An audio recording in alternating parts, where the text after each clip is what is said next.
comp obviously has a bit more onus on them to actually do something, because if you get into a mid to late game scenario, DRX has a slight lead or they're relatively even, then the poke coming out from DRX combined with the still on the top side, no teleport, and that is going to mean that this Cloud Drake does go over to DRX. And initially, you might look at it and say, DRX, they go in so aggressively, but it is with the knowledge. This is going to be a good use of their time as T1 do manage to crash the first turret of the game. So, let's see whether that 85% win rate is going to claim true. And I think they might give up a play here, or a player in the bot side. And it will give up the Drake, which I think this is teleport still fine. timing though, but no, not going to go for it. Just enough burst damage. Yeah, I was about to say, I feel like it might be a bit much to try and contest that. You don't want to overreach her as T1 because you're still in a comfortable position. This composition doesn't need to get early leads. You just need to play the mid game well. Well, there's the flash out, but still the Terrify is going to land onto Faker. Teleport comes on in as Solka in a bit of trouble, has to flash out, but they still manage to pick up the kill, and Solka holds on to his huge lead that he has in that mid lane. And if you're someone you want a gold lead on, it is Solka or Kingen. And you'll take that any day of the week. You are able to not only get the kill, sure, Zoe gives up a flash, but as Faker has shown us, flash is optional on Zoe as long as there's a team fight around you. Yes. And you take Faker's flash, and a Victor without flash, especially at this stage, it's very backline dive oriented. Faker. Yeah, in goes Pyoshik, wasting no time at all, but now they're looking to try and turn this one around. Solka finds the paddle star out of nowhere, Cuz still looking for it. Remember, this tower is not there. He has flash available. Solka not so lucky, but Cuz doesn't want to press that flash button because it gives one potentially to the Zoe. Cuz now as well looking for Becca, who comes on in, but not going to be able to find too much. I take it back. There to save it. Cuz uses the gold very well. Unfortunately, though, Faker dies again, and this is the capitalization of that flash that was blown earlier. Second time that he's been taken down, and Faker, the victor in this matchup and in this game, just means that no matter what happens as T1, you can sleep well at night, knowing, okay, listen, we have the backup insurance, right? If all else fails, Faker on his trusty Victor will be able to carry the late game team fights. That is still the case, but the more gold you give over to Solka, the harder that is going to be.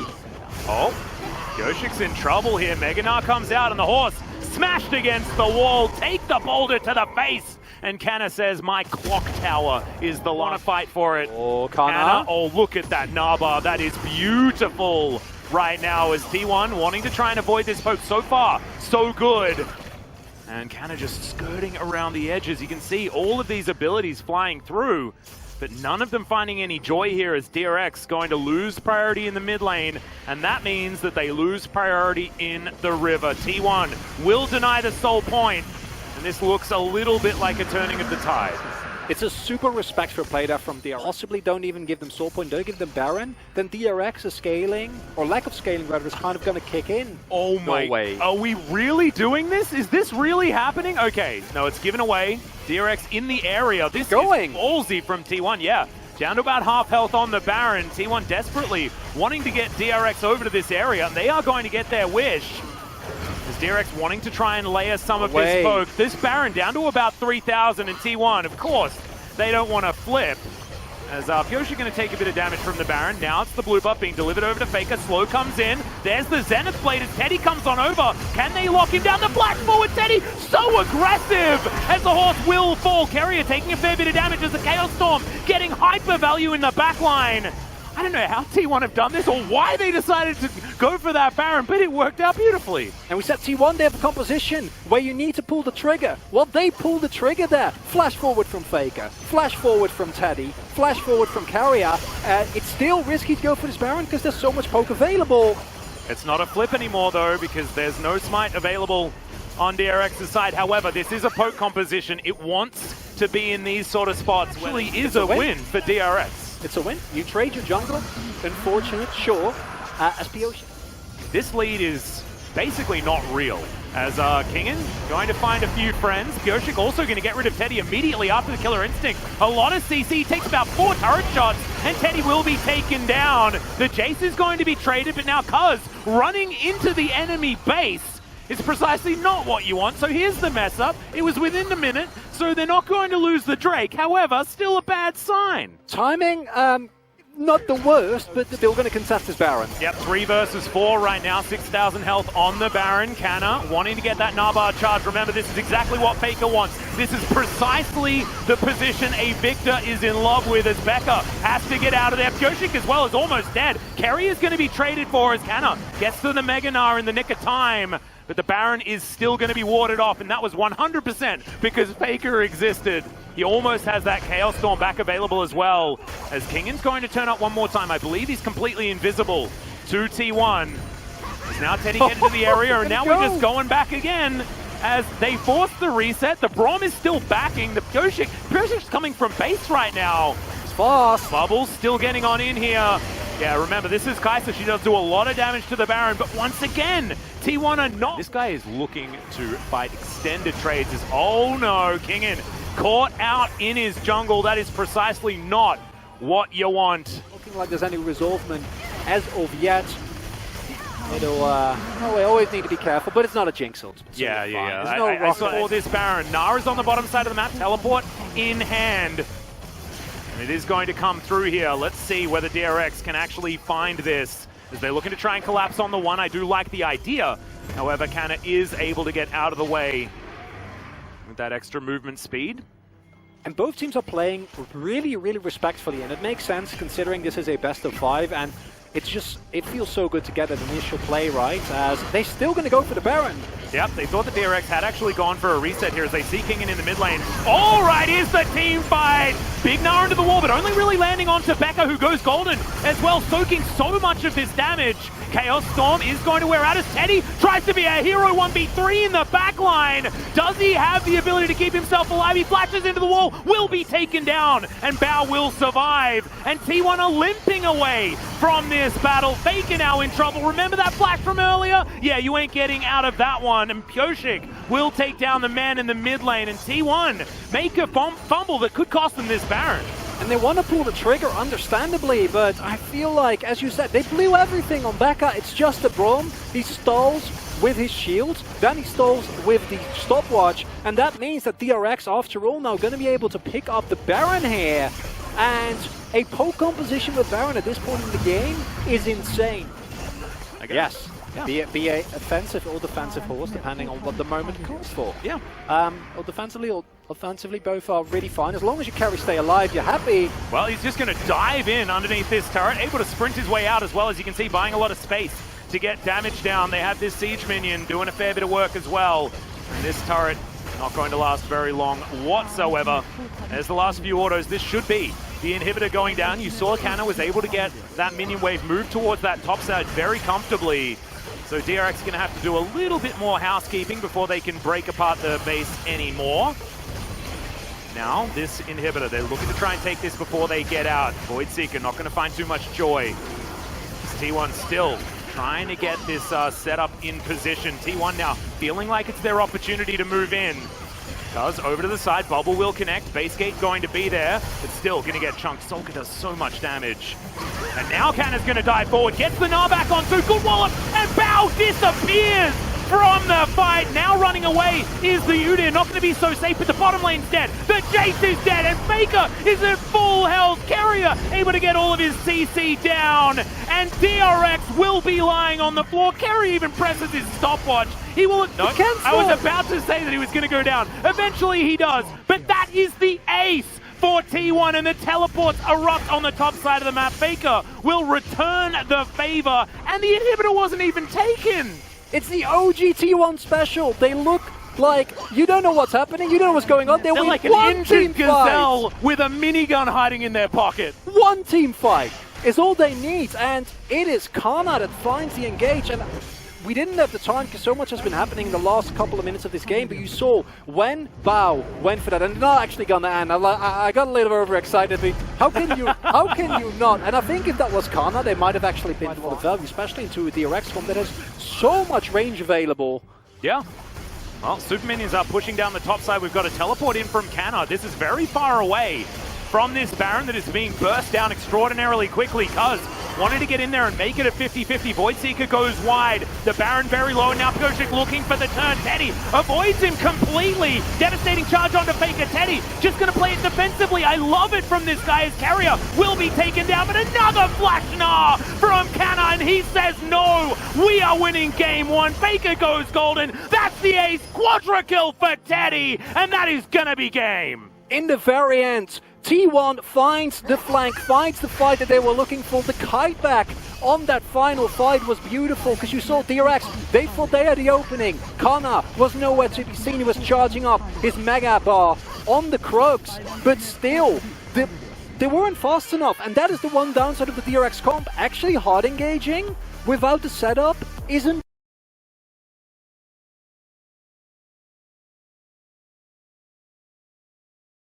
DRX for locking in the Gnar, because Seraphine Scion is free win territory, right? Like, that is just very scary. However, Gnar does very well into Scion in the lane, but what T1 have done, they've gone and just kind of tickle, and that makes you sad because you want to blow people up.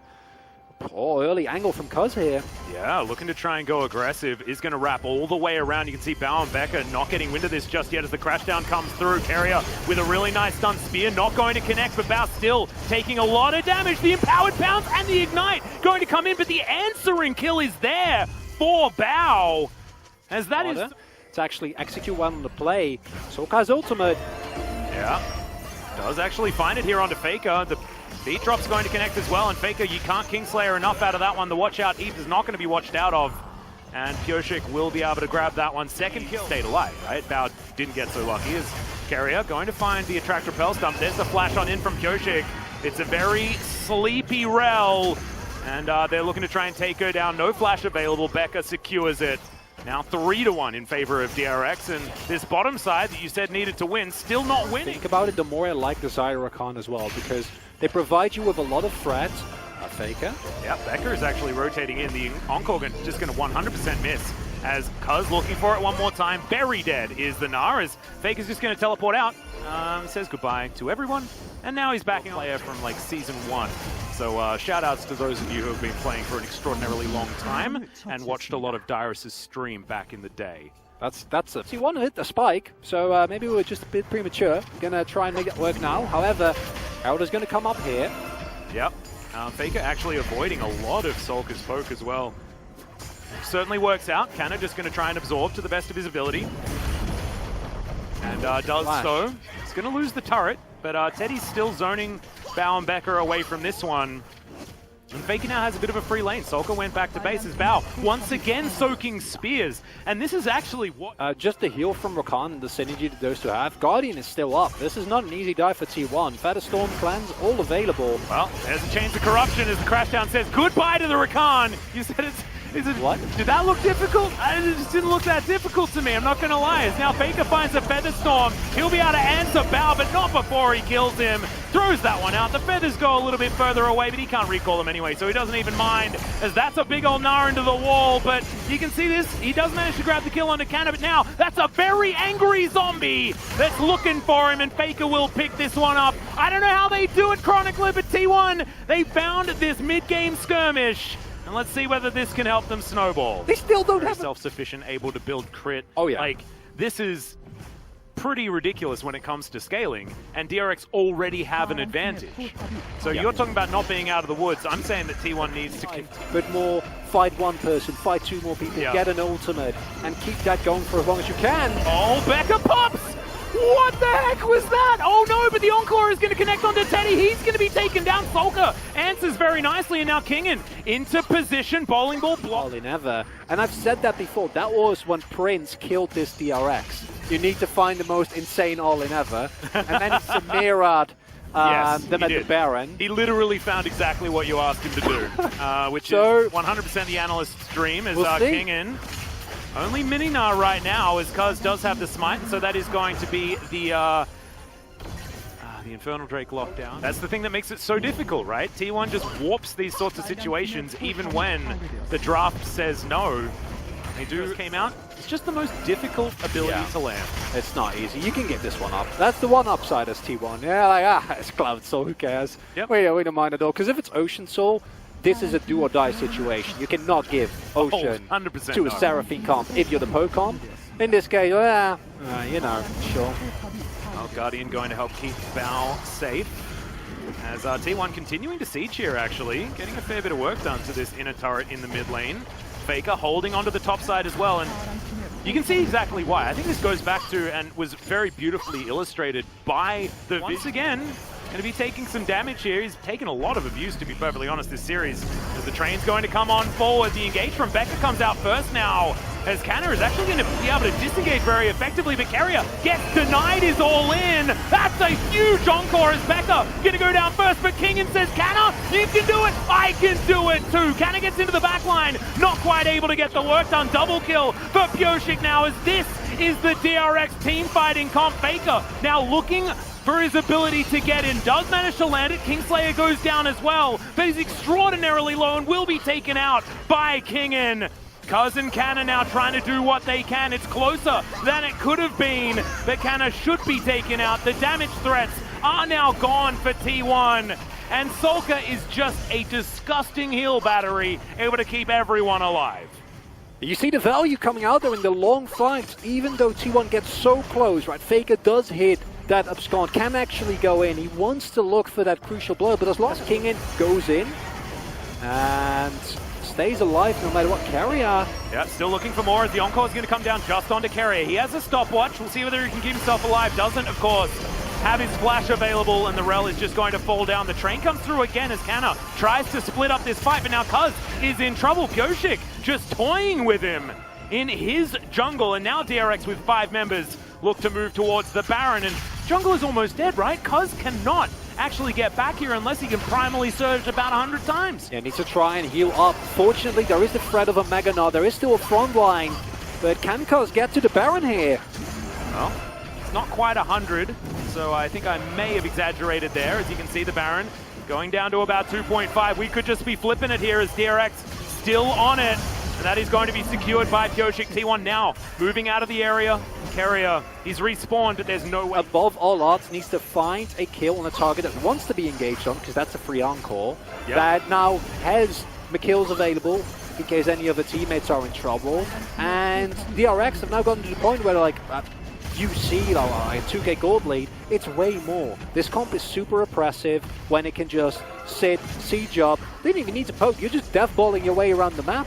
Yeah, and also poke means basically nothing because Seraphine exists, right? Yes. And not to mention that, but I mean, Becker also has a few heals available as well. Oh, Faker.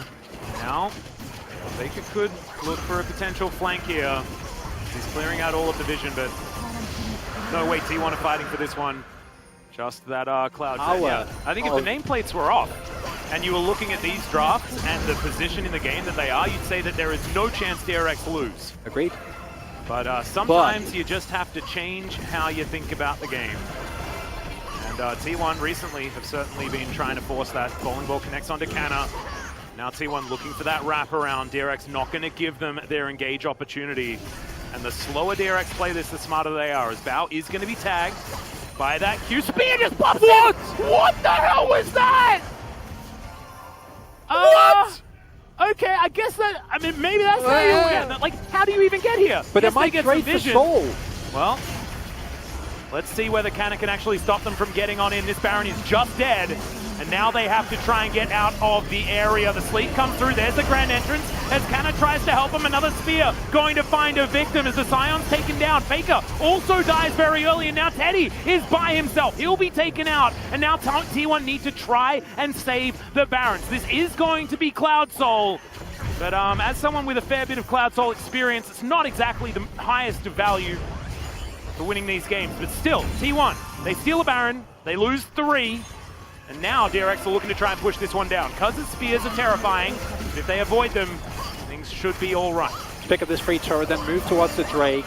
I would rather they don't like try and push it. Are they trying to look for an enter just for the inhibitor? Inhibitor would make sense, hopefully not greeding beyond that.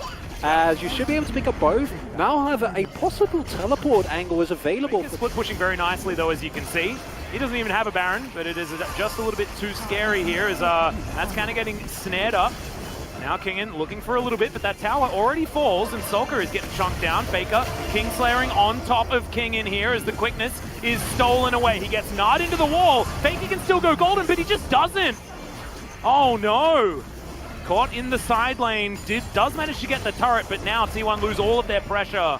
And DRX looking to try and close this one in as I believe another spear just landed there as Kingen Strybreakering his way through. The train is going to get Canna out of this one as Cuz great sidestep on the bowling ball. Anyone just trying to disengage as best they can. Thankfully tank does exist. And Canna will be able to get out with that one. T1 actually kiting back quite nicely here with all their spears and arrows. But they go all the way back as somehow that spear missed. And I was a little bit worried for a second there. If Becca like goes in and actually finds someone, then you can just end the game outright. Instead, Faker will be up in about 14 seconds. A teleport flank isn't really available here. When these piercing arrows hit, man, like this is where it's dangerous. And Kingen says no, Teddy! Immediately, QSS flash to get himself out. The encore is good, but Canna is tanking everything. Still, it is going to most likely be the end of his life. No, he gets himself the shield and just takes the train to safety. Turret not going to be so lucky, though, as the second inhibitor turret falls. They're not giving up. There's no inhibitors down. They can contest this Baron. Yeah, Cuz does insane damage. It's okay. That is the cleanse having to be used, or the QSS, sorry. Onto Teddy as Kingen only finds one with the ultimate, and now you've got Canna finding that backline. Teddy pretty much zoned away from this one, though, with Bao just fighting this one front to back. And Kingen is deciding on his way of taking this victory. Sulker gonna have to walk on back as Teddy finds a few autos, a few piercing arrows. But as you can see, DRX take control of the area. They take their pick, and they get all of the heals as well. Look at those health boss, Atlas. You might think it as a cloud or an ocean soul rather in this game. Absolutely not. There's just Seraphine coming into full force. Not ultimate available for Faker. This needs to be a hero play that I've ever seen. Otherwise, you're not going to make it here. I've seen this from Faker before. We've all seen this from Faker before, but this is in a 4v5 with this level of compositional gap. And that is going to be the Baron secured for DRX. And they are moving towards an train and try and get himself here, but then he won't have that ultimate for the ensuing fight. T1 need to desperately find some way of buying time. Kingen looking to deny. The Chains of Corruption do connect, and now the train is drifting forward, but misses, actually crashes a little bit too early there. But T1 do have control of this area. Can they steal away the Elder Drake? It just goes down to Bao. Picks up the double. Faker's already dead. Becca steals the last one.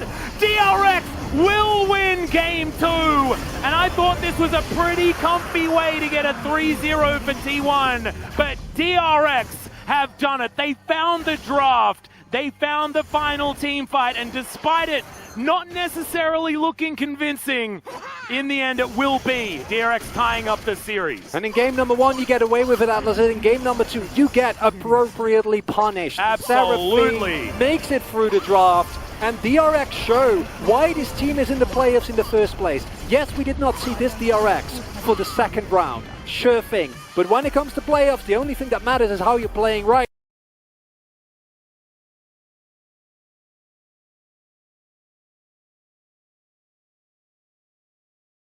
Same style. Sure, you give over to Tristana, which I think in a vacuum is a stronger AD carry, but at the very least T1 has gone back to a draft where it's a clear, cohesive plan. You're going to 1-3-1, you have a self-sufficient AD carry looking for an early play on both sides. Generally, I think if you're decently sure. Okay, Canna, I'm not sure he's going to be able to do this, and that is just a solo kill for Kingen on the top side, but almost... Kyoshik spotted on this ward up here.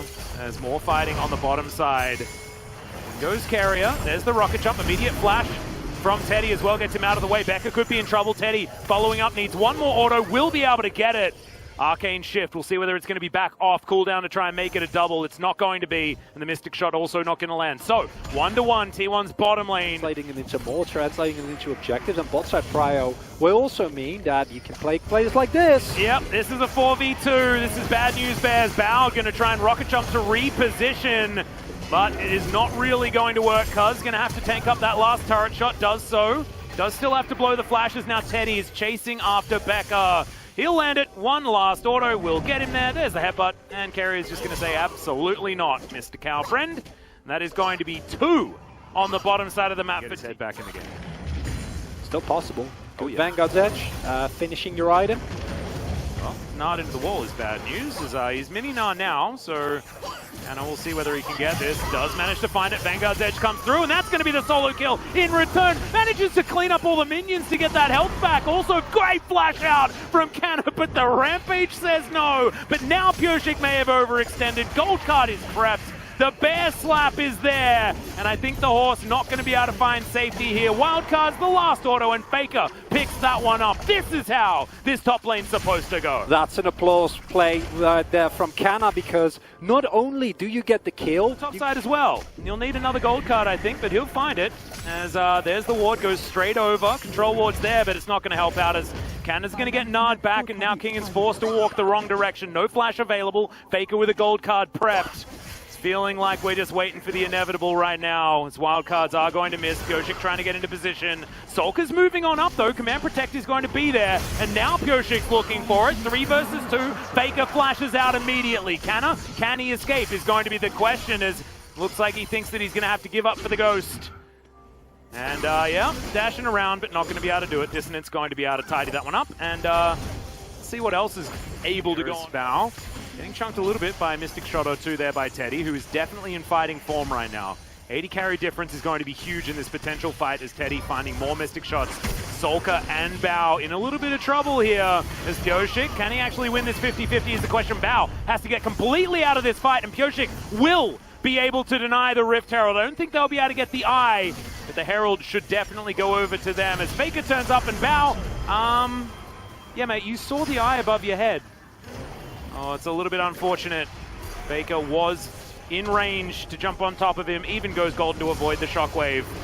As now Teddy's looking for even more. Oh my goodness, the Everfrost positioning was fantastic, and Teddy locks down the kill onto the Gnar as well. The T1 snowball is well and truly heading down this mountain. And this is a T1 we wanted to see last game but didn't, Atlas. And they just stick together. Look at, oh my god, Bao's damage compared to Teddy's. That is...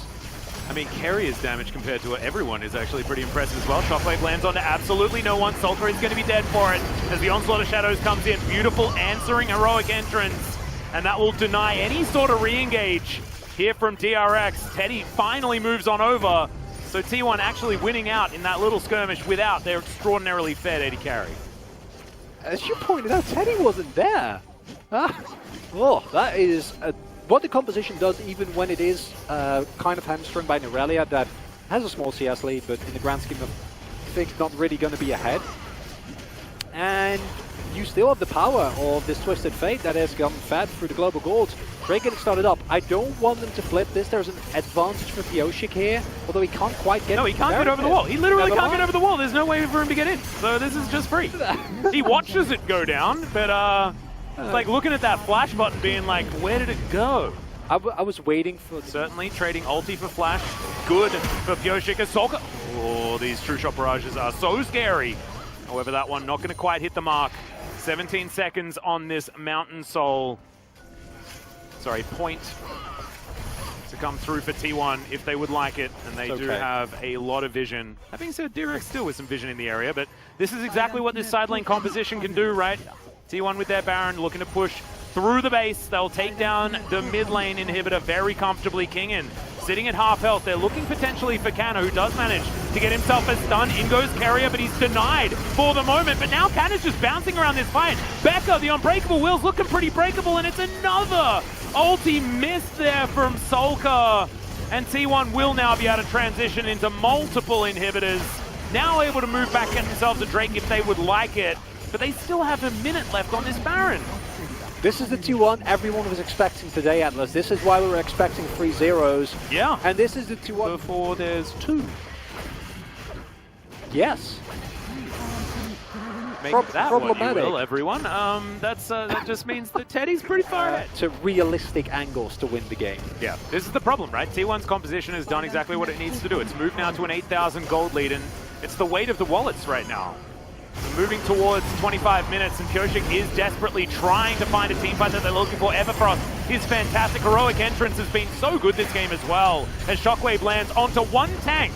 And it is going to be Tristana managing to take down Faker here. Teddy goes golden as everyone tries to collapse. This could be the team fight they're looking for. A double kill already for the Trista's Bow is untouched right now, and T1, they need to get the heck out of here. The resets are starting to come through. Here's another one as Kingen gives it over to Bow. And Cuz and Canna, you need to escape. There are super minions that are getting work done, but I feel like I've been caster cursing a lot here. It's okay, Atlas. Yes, that's scary. The next Drake fight. ST1, I don't even think you want to risk it for the Baron. Oh, Carrier caught out of position here, unfortunately. 1 versus 4. Don't like those odds. And this is DRX finding a few opportunities, finding a few moments. Yeah. Yep. Destiny is going to give them all the information. True Shot Barrage, massively high value. They're looking to see whether they can burst this one down. Destiny gets Faker into position. T1. This is a 5v5 that can be very difficult, but they still have a lot more gold, and Teddy is huge. Can they do it is the question. They're trying to get these Winds of War in, and now the turn does come through. Teddy's a long way away from this fight as Kingen just getting fought, and they can't just split up and fight 1v1 like this. As Pyoshik comes in, Canna immediately goes golden. Another whiff shockwave as Cuz gets into that backline. And look at these health bars, they're so low. As Carrier looks for the Justice Punch, doesn't quite find it. Exhaust is down, Bow is going to get murdered. Faker through with the gold card. Absolutely fantastic stuff. And DRX, they went for the Hail Mary Baron and they were punished. And it is the teleport into the base, but the inhibitors respawn. Pyoshik keeps on running here. Oh, but that is an angry bee. He's like, you going for a running race with me, my friend? As oh, no. Chilling Smite comes up and Cuz says, absolutely. I'm not even going to boop you. I'm going to run past and pick up the kill. In the meantime, though, Faker is all business. And T1 will get to match point in their first playoffs match for 2021 spring.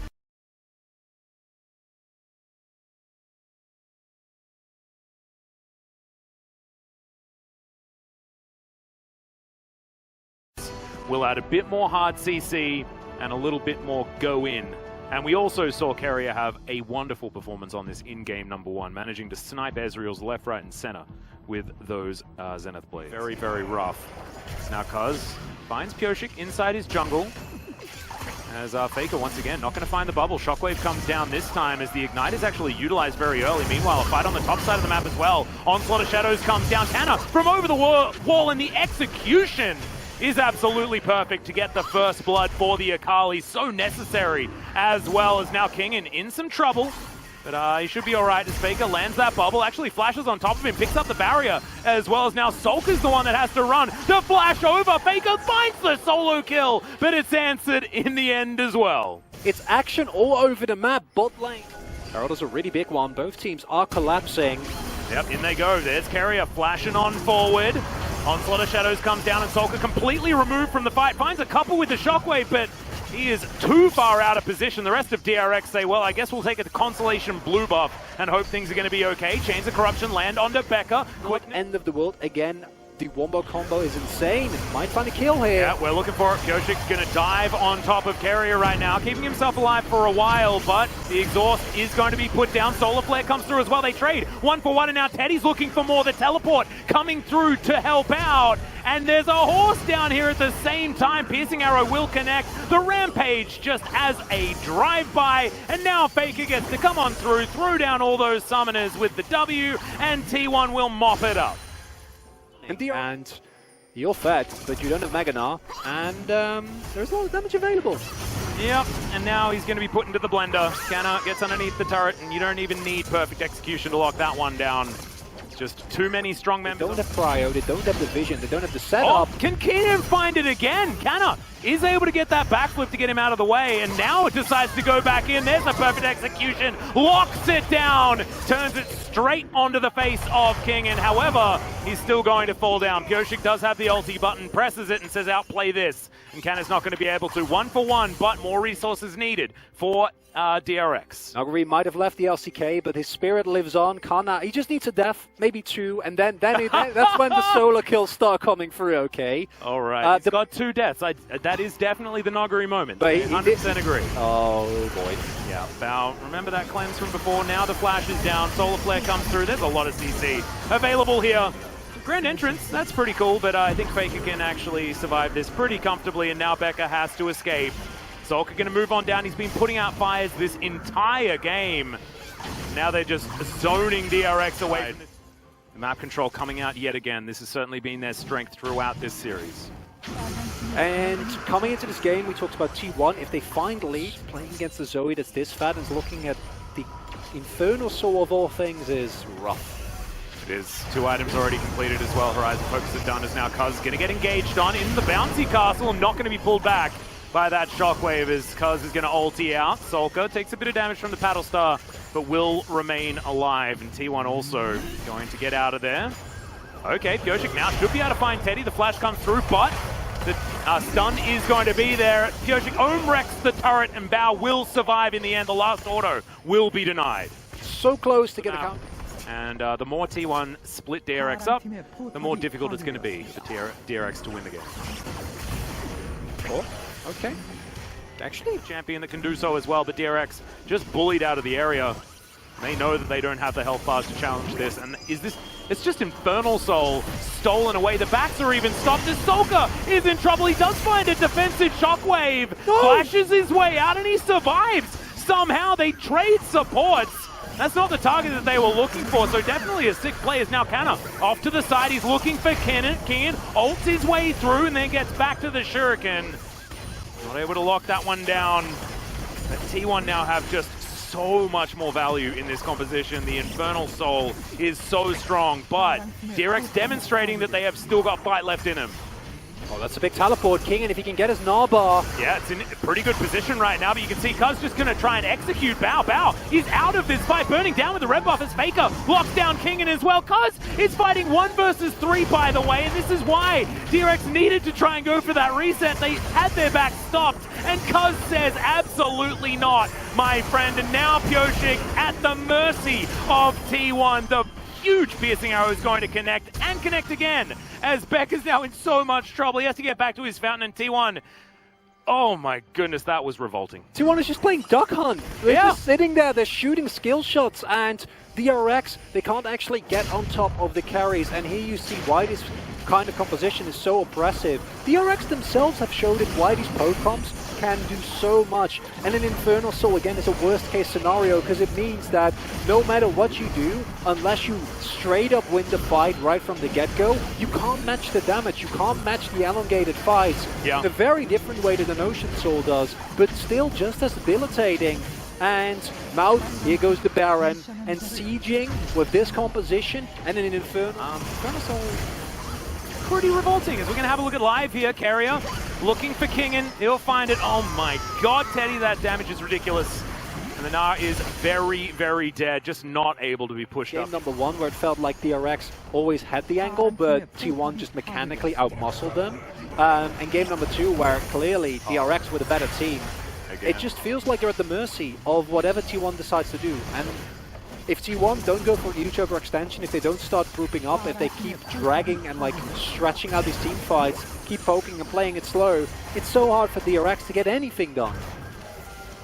Certainly looking like it. Chronicler, this is such a struggle for DRX, who now have an exposed inhibitor in that mid lane. True Shot Barrage just to try and help with these minions, but with the Baron buff, it's so difficult. Chains of Corruption go to Narnia, but it's not even, I think, actually going to be relevant, to be perfectly honest. Cuz trying to find an opening, does have everything available, and he's just going to settle for locking up this inhibitor. Solar Flare comes out now as Becca. Now with the quickness, in goes Carrier, goes Golden as well. Look at the AoE, it's revolting! Bao will just get tidied up by this horse. The perfect execution to get right on top of all these carries. It's a very, very quick ace. You blink and you'll miss it, and T1 are in round 2 of the playoffs. And it was a valiant effort from DRX. I still insist that they played better than any of us had expected. This team was slumping, they gave it their all, they showed what they were